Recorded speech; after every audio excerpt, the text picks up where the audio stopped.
break-ins.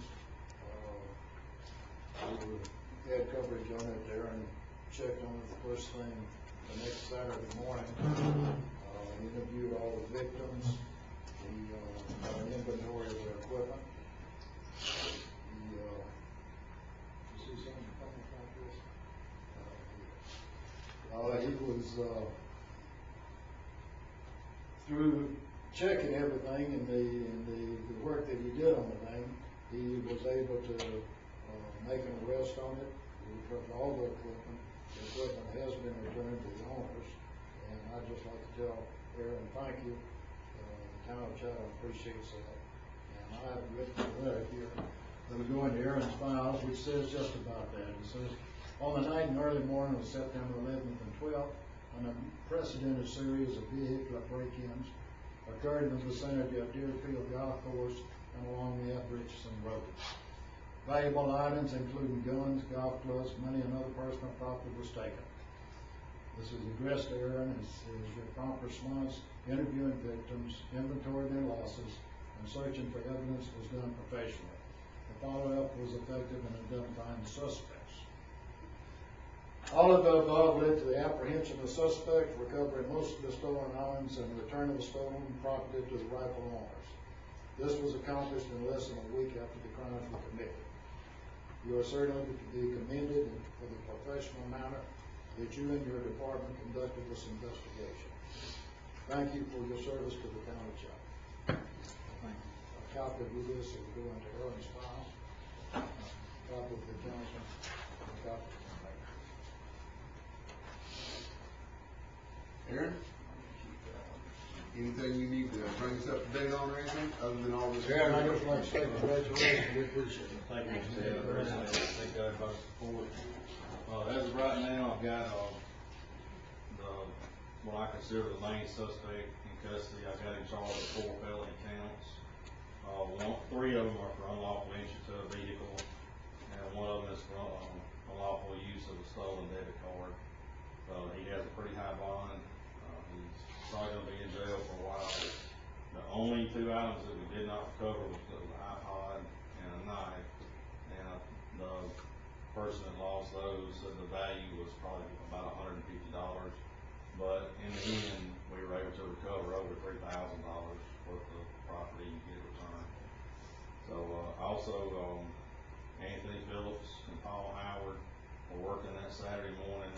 They did a very good job of going out to the other houses that I wasn't able to go to, taking the information, getting reports done. So now we're just down to the process of getting the DA's office a copy of the file so we can proceed to grand jury when grand jury comes back around. But I just want to mention their names also later in the video. We appreciate all your work and everything. Yes, sir. Well, again, I appreciate the opportunity and do my best. Okay. Anything else we need to talk about? Everything else tonight? Anthony was in the hospital over the weekend. They said he had pneumonia, and he's also being diagnosed as a diabetic. So he is going to be treated for that. Dr. Donald is going to be his primary doctor. He's been out of work for a couple of days, but if everything goes right, he should be back to work today. So y'all will just remember him as he's going to be having some health challenges, but I believe it's something that we can manage and it'll be fine. We appreciate all the effort. Yes, sir. Thank y'all. I appreciate it. All right. That's good time. Sorry, you have anything else? Will you be here when they're done? Ted, do you have anything else? I just need to get the name and all that. Yes, ma'am.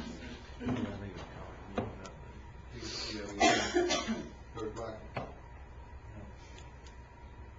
You said, you got anything? Sharon? All right, now. There is a possibility that Joel Hill may vote on the wet-dry issue in the election coming up before Elaine. My understanding was that you could not do it in any type of special election, but there is a talk that if it was countywide, which that doesn't matter, we don't have the time.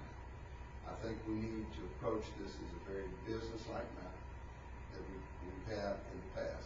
We're not taking, or I'm not having any agenda, anything, simply But I did ask Mr. Stewart Jackson, as I informed the council, to make a proposal for the wet area.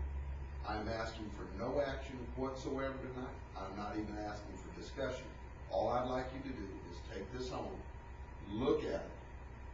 If you have any suggestions whatsoever, get back with me and Mr. Stewart, so before he presents it to the zoning committee, that this can come, okay?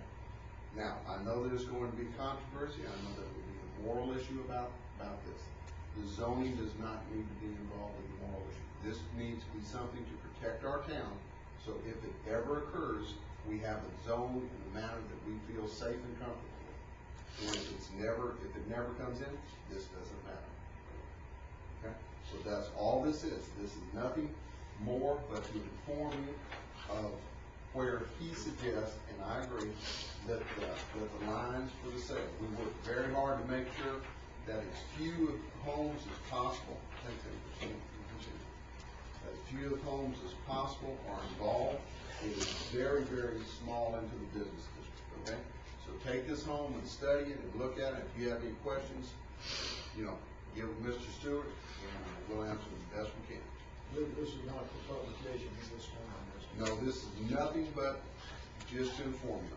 And I would wait, I would hope that that's all it is, and I'll give you a copy. But until we sit down and look, then we're going to go ahead. But we need to approach this as strictly business. And then at the other issue, the voters can decide that, okay? If there's no other businesses at this time, is there a motion to adjourn? Is there a second? All in favor, say aye. Okay. I would like you to go by the council chambers, if you don't mind, and just look and see what's done, and hopefully at the next meeting,